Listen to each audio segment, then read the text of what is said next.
Hey there class. It's me, Dr. Sharp. Dr. Rutgers and I would like to give you some background on what we will be seeing while we are in England. Let's focus on the history before the year 1700.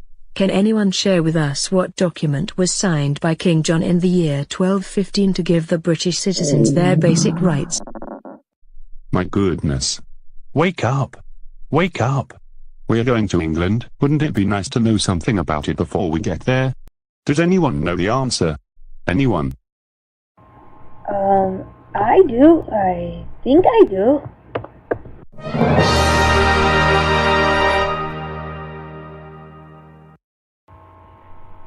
The document was the Magna Carta.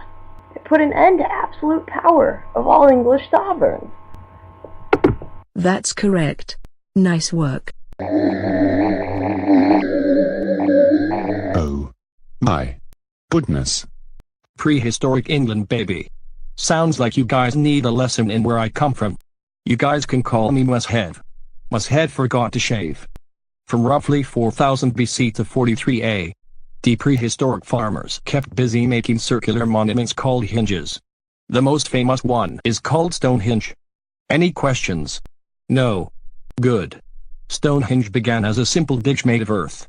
Outside the entrance stood the heel stone. I should know, I was there.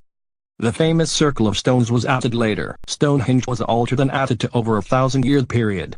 It was considered finished around 3,500 years ago. Wow, that was crazy.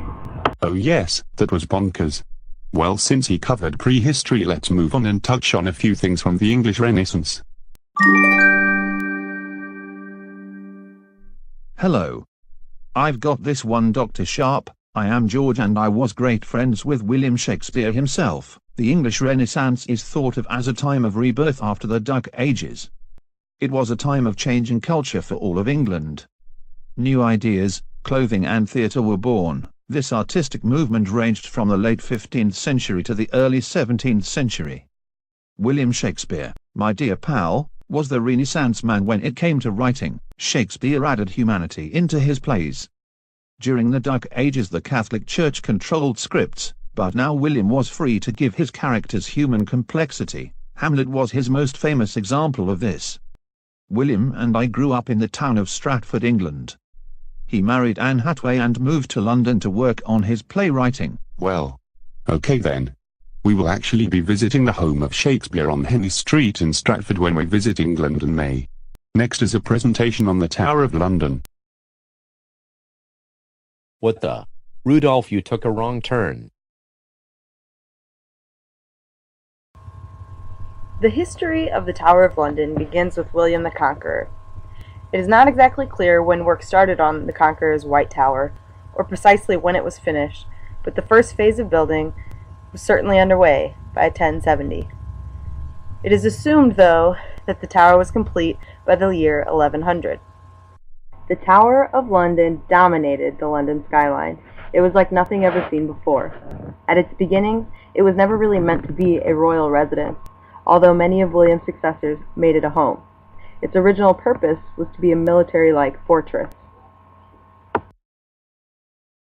Let's discuss major points of Windsor Castle before the year 1700.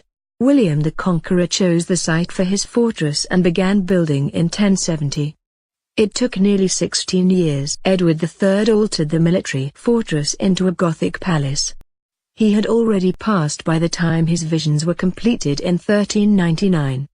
Therefore he never saw it finished. Henry VIII made little alterations to the castle, though he was buried there in St. George's Chapel in 1547 with his favourite of many wives, Jane Seymour. Don't forget to check your modules.